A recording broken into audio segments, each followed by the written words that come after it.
Good evening and welcome to News Hour. I am David Patrick Kamara. Coming up in this edition of News Hour, President Julius Maada Bio returns home after attending the 50th independence anniversary of Equatorial Guinea. John Obey Beach faces environmental challenges as a result of sand mining.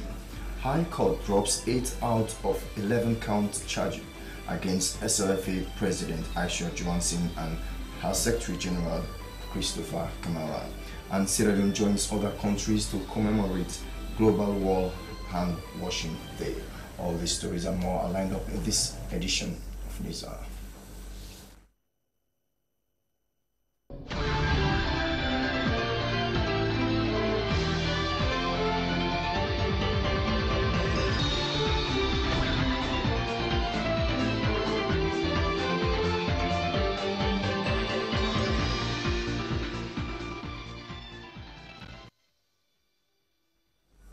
Welcome back and thanks for joining us on the SLBC for our first story tonight.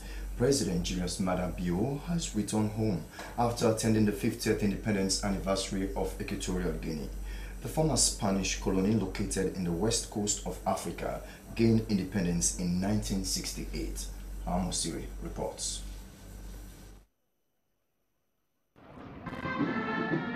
President Bio's invitation came mainly because of his role as chair of the African Union Committee of 10 Heads of State and Government of the United Nations Security Council reforms.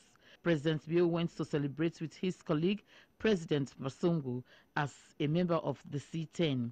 The leadership of the third largest oil exporter in the sub-Saharan Africa has been very supportive to the chairmanship of President Bio. Sierra Leone has held that chairmanship position for years now. After the independence celebrations of Equatorial Guinea, President Bio also met with investors from the United Arab Emirates to discuss about the way forward on sustainable solar energy in Sierra Leone. During the meeting, the president explained about his free education program, which began this academic year. But if we're talking about being part of the 21st century, you can't do so without an educated population. So that is why we are doing it. We started actually basically with our own resources. Yes. Because we don't have the support of the. But that is the situation we inherited. You know, being there only 5 minutes. Yes. Yes, and we inherited such a situation that is so critical that we have to be on that until we are able to actually get our, organize our own revenue stream actually running. Yes. So that is the situation.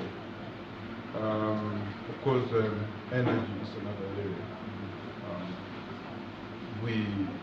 The little power that we have for the city and the environment we don't have the grid is the problem now at the moment. The team from Arab Emirates, including Sheikh Ahmed Dakmouk, assured President Bio of their support in providing assistance towards Sierra Leone's energy sector. SABC TV News are in Freetown. Hawamosiri reporting. Now still with the presidency, President Julius Maada Bio has assured staff of the Independent Police Complaints Board of his administration support to the board for effective and efficient service delivery. He made a statement when receiving the annual report of the board at State House. A cross-section of members of the Independent Police Complaints Board, President Julius Maada Bio commended them for their outstanding contributions in keeping the country's peace. He said that the board has been a backbone that keeps Sierra Leone's democracy, adding that they deserve to be empowered.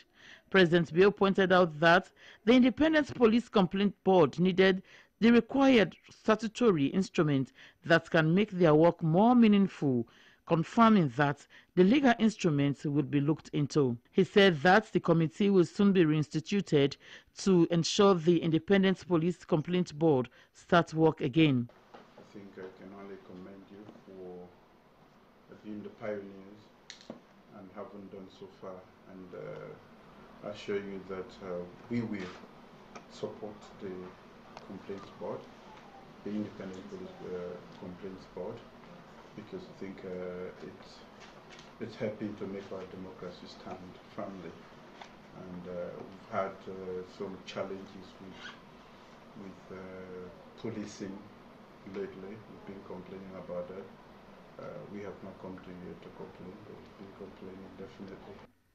Handing over the 2017 report, the Secretary of the Independent Police Complaints Board, Emlyn George, stated that the board has started operations in Bo and Kenema as a means of increasing access to it. She further disclosed that in 2019, the Independent Police Complaint Board will be extended in Port Loko District. She, however, highlighted challenges that have been preventing them not to deliver on their mandate. Key among them are the issues of staffing and logistics. We engaged in focus group discussion in which we visited every single community province in Sierra Leone all over countrywide, whereby we were able to establish what IPCB is all about and also to tell the community about the Rwanda guideline and also about policing in the 21st century, that of mobility. We have just one vehicle that was donated to us by UNDP in 2014.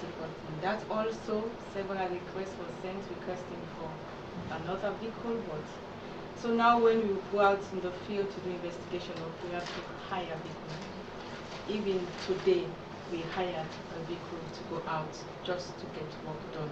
And this eats up our operational finances. The Independent Police Complaints Board is a central component of Government of Sierra Leone's police accountability structure. SABC TV News Eye in Freetown, Hawamusire reporting. The John Obey Beach is currently being undermined by sand mining, which has led to the intervention of relevant authorities. The beach is depleting with a speed, if not control, which will lead to environmental degradation. To check the uncontrollable manner of sand mining taking place at John Obey Beach, the Environment Protection Agency, EPA, led a team of officials, including officials from the Ministry of Lands and Tourism, the Civil Society Organization, the Western Area Rural District Council, to the John Obey Beach community to sensitize the people on potential dangers of their activities on the beach. Sheku Smila has the details. Western Area Rural District, sand mining is posing a serious threat to this touristic attraction. This place was once a long spread of sand where people used to visit for recreation. It is no more as water has taken over. This place now looks like an island. This is what is now left of the beach. Representatives from the Ministries of Land and Tourism, Charlie Tucker and Idrissa Bangura, respectively, frowned at uncontrollable manner of sand mining in this community and called on those in the practice, especially the youths, to look for alternative livelihoods by empowering themselves through skills. The Councillor of Ward 388, Mamudu Aaron Dumbuya, assured authorities from the Environment Protection Agency and the Ministry of Lands and Tourism that they as council will cooperate with EPA and partners to protect the John Obey Beach by ensuring sand mining is done 3 days a week instead of every day in the week and must be from 6 a.m. to 6 p.m. William Saulamin represented the civil society. James Tamba Kamara is public relations manager at the Environment Protection Agency. He said EPA is serious about environmental protection and that the new executive chairperson of EPA, Dr. Fode Jawad, is determined to ensure that the country's environment is protected, as EPA was established by an Act of Parliament in 2008, as amended in 2010. Sierra Leone is the third most vulnerable country to climate change, so we need to be careful the way we conduct ourselves in terms of promoting environmental sustainability. Now, even though we are not the major polluters, but again, we are the most vulnerable when it comes to incidences relating to climate change. So this is why we need to be very, very careful, and we need to educate our people as to what it takes to build a sustainable environment. Sierra Leone is one of the most vulnerable countries to climate change, and therefore every effort will be put in place to ensure that the country is protected from environmental disasters. The newly appointed Chief Executive Officer of the Road Maintenance Fund Administration, Sheku Mahmood Kane, has assured local councils across the country of government's continued support to improve on the maintenance for feeder roads in the country. He made the statement during a familiarization meeting with local councils in the western, urban and rural areas, the north, south and the eastern region. Aruna Patrick Camara filing this report.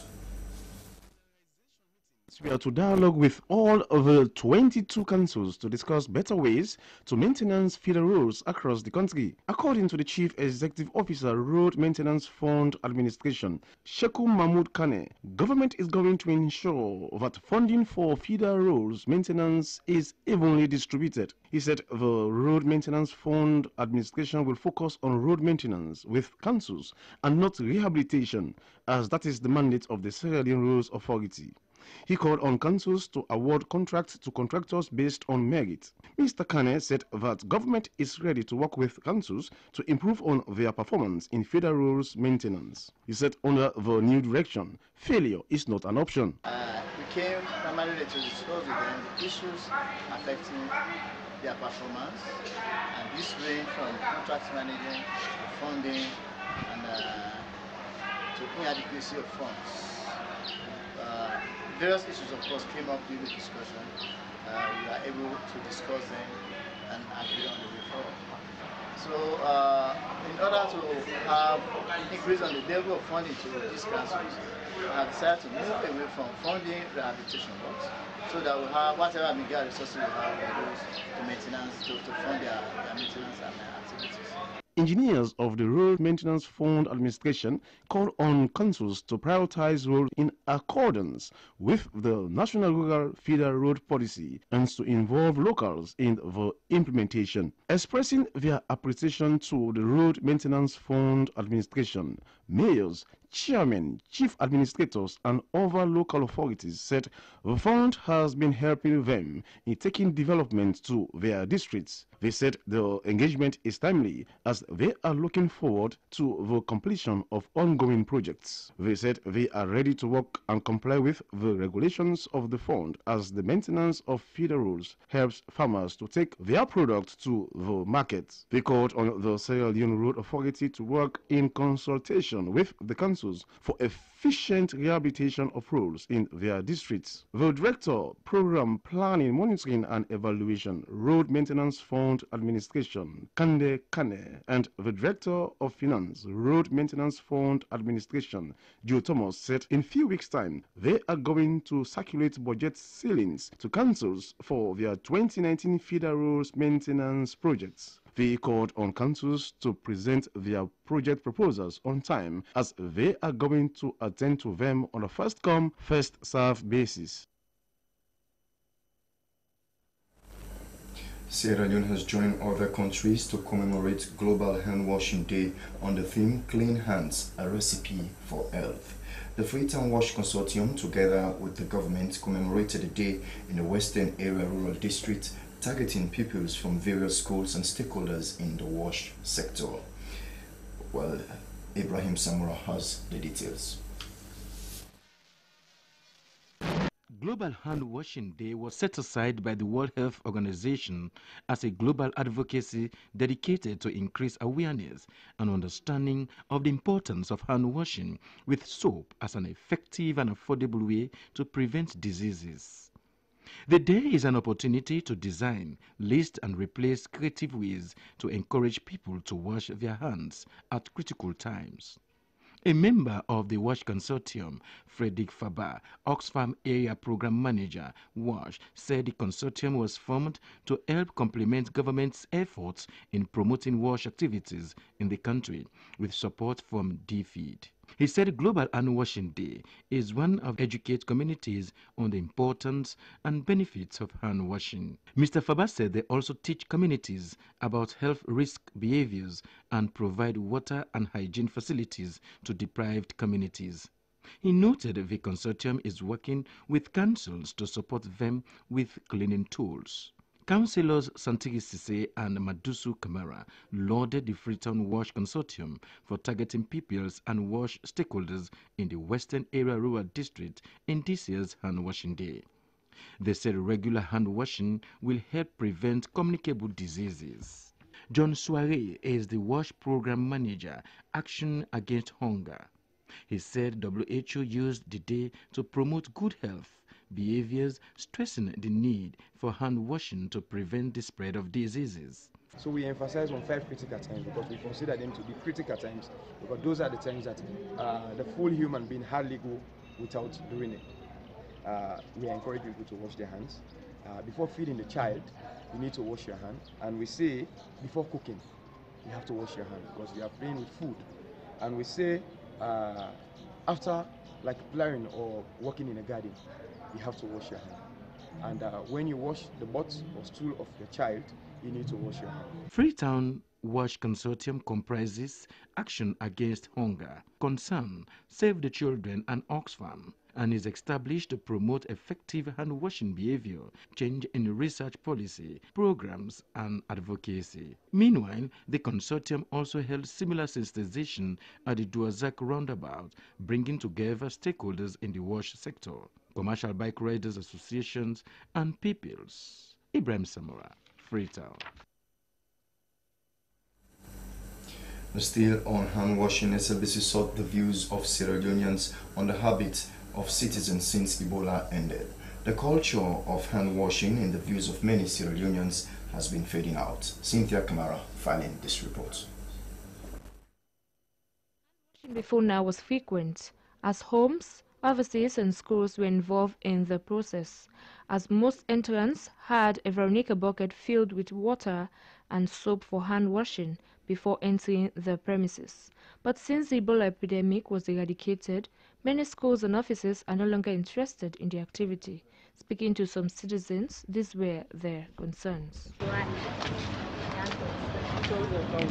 I don't normally wash my hands because I'm not used to it.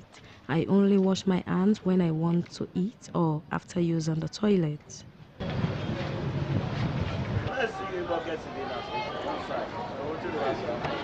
How can I wash my hands when I'm no longer seeing the buckets?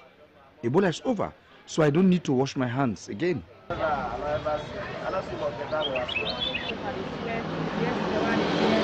wash my hands always because my fingers are sweaty and because the business that I do calls for a clean hand.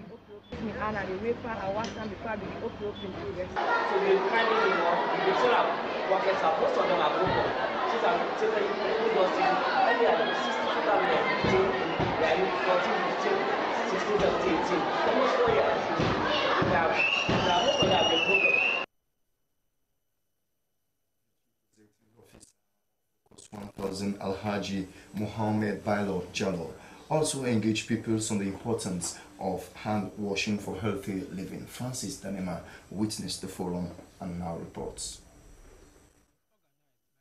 Advocacy Forum with support from Focus 1000.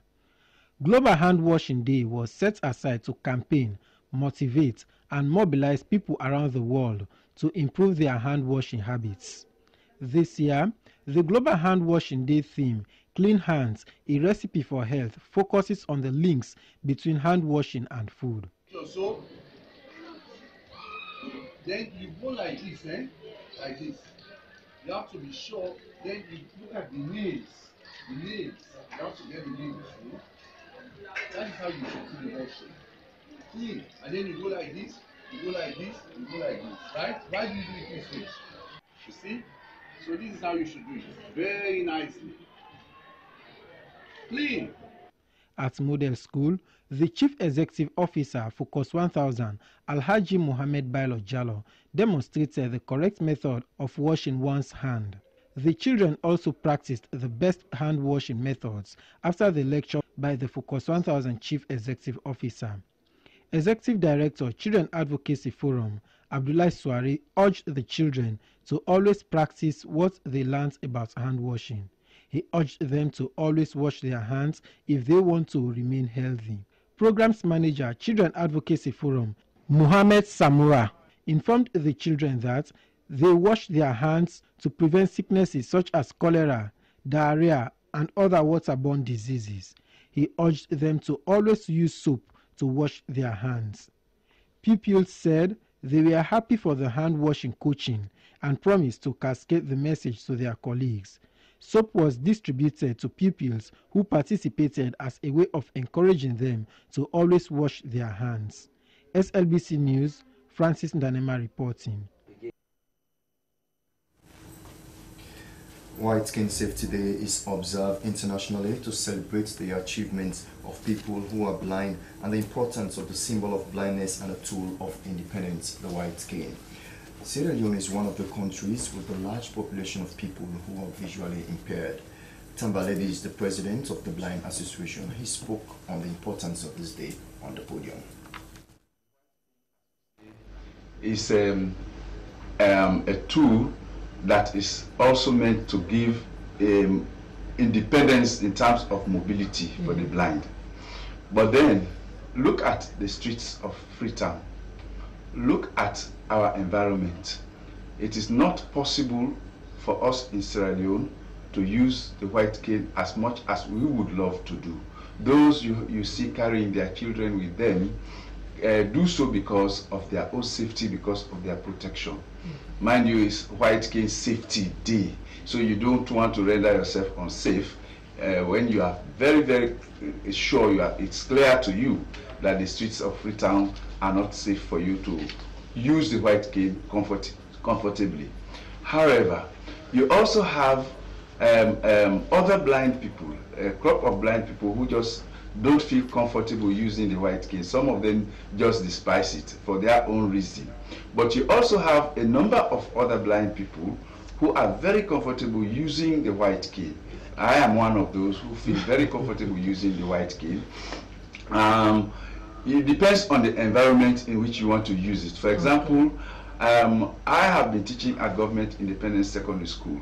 I live somewhere around Rukupa, and I would take a taxi from Rukupa and go down at Shell. You know where Shell is, yes. And you know where Government Independence is. Yes. So I used the white cane to navigate my way to the Government Independent Secondary School unaided, many a times. Yes, so you also have people who use the white cane, like in my office, for example, the premises of our compound, we use the white cane very often. I would say we have made quite a lot of effort to raise the awareness of people to the usefulness of the white cane for persons with visual impairment or blind people. But you know, as I do, that Sierra Leone is a country where it is difficult, it can be difficult to let people take on board changes. For all you know, the Sierra Leonean public know that blind people work with others. And so, in fact, for them to see a blind person walking alone, sometimes they reprimand you.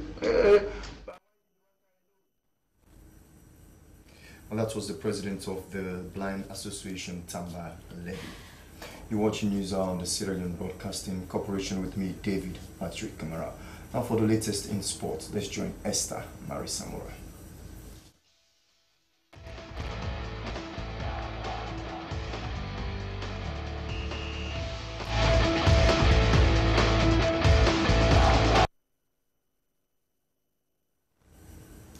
In sports update tonight, 8 out of 11 count charge against the suspended SLFA president Aisha Johansen and Secretary General Christopher Kamara have been dropped at the High Court of Sierra Leone by Justice Reginald Finn. This matter, which began a year ago, generated serious public attention. Aisha and Chris were indicted by the Anti-Corruption Commission with 11 count charge for alleged misappropriation of public funds, abuse of office, among others in 2017. Francis Bernard has more.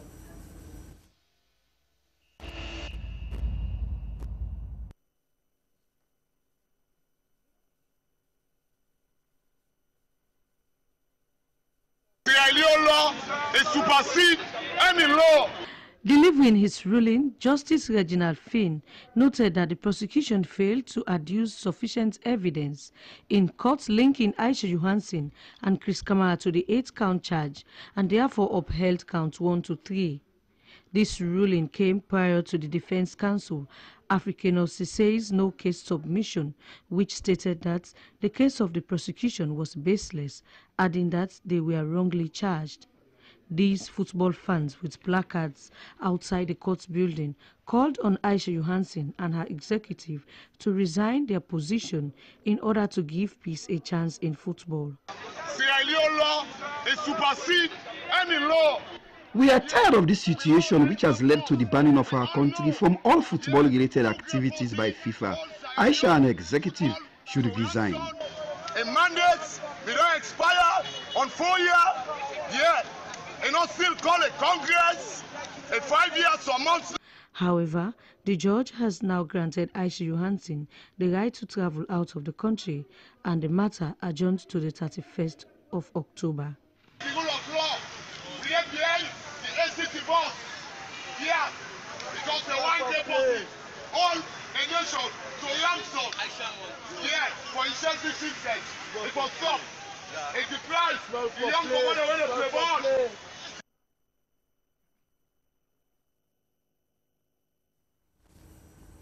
Well, that's all for sports tonight. I am Esther Maisama. Thanks for watching.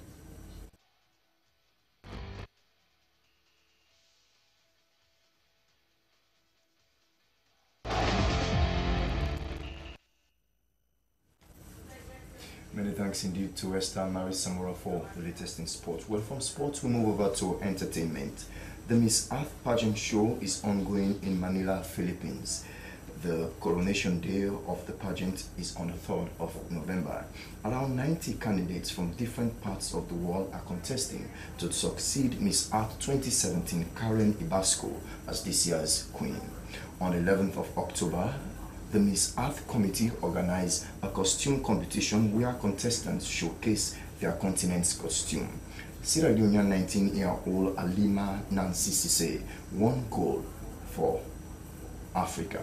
Well, let's join our entertainment producer Mohammed Kim Milan Bangura for the latest in entertainment.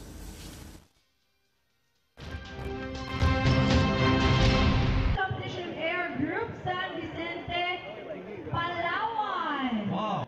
The Miss Earth pageant show is going on in Manila, Philippines. The pageant season kicked off in Manila Thursday, October 11th, as the candidate of Miss Earth 2018 met with the press during a presentation at the Diamond Hotel. Around 90 candidates from different parts of the world introduced themselves to the press. One of these ladies will succeed Miss Earth 2017 Karina Bashko as this year's queen. Sierra Leone is represented by 19-year-old Alima Nancy Cissé. She won the Miss Earth Sierra Leone 2018 that was held on the 11th of August 2018 at the Miata Conference Hall. Nancy competed with 4 other candidates to win the national title. What prompted her to take part in this competition? I have a passion for modeling since I was a kid, and I love everything pertaining the naturals like waters, trees, air, and having a healthy environment. So when I learned about the pageant in my agency, I decided to give it a try. The coronation night for the Miss Earth 2018 will be held on the 3rd of November. On the 11th of October, the Miss Earth Committee organized a costume competition where contestants showcased their continent costume. At Vietnam won gold for Asian region. The contestant for Guyana won South America. Mexico won for Central America. Our Sierra Leonean sister Alima Nancy Cissé won gold for Africa. She said that her mentor in modeling is Miss Natasha Beckley, former Miss Sierra Leone 2011. She said her aim is empowering women in agriculture, and before going to Manila, she worked with women at Ogu Farm. If there is anyone to be so proud for her winning the gold for the best costume, it's her mom. Let me say overwhelmed. I was so happy. Okay, we're so happy. Alima Cissé said this pageantry has helped her interact with other contestants from different countries and know their cultures. Our love and support goes to her in Manila on the coronation day, the 3rd of November. Alima pleaded to the general public for support by just liking her on the Miss Earth Facebook page. She also has this to say. I want the general republic to know that being in this competition is to promote Sierra Leone culture and also to educate the public on how to reduce the number of waste we produce so that it will help our city. Hello, my name is Alman Sisise, representing the Republic of Sierra Leone. Well, 20 news are the main points again. President Julius Maada Bio has returned home after attending the 50th independence anniversary of Equatorial Guinea. John Obey Beach is facing environmental challenges as a result of sand mining. High Court has dropped 8 out of 11 counts charged against the suspended SLFA President Aisha Yuansin and Secretary General Christopher Kamara. And Sierra Leone has joined other countries to commemorate Global Hand Washing Day. That's all in this edition of News Hour. Thank you.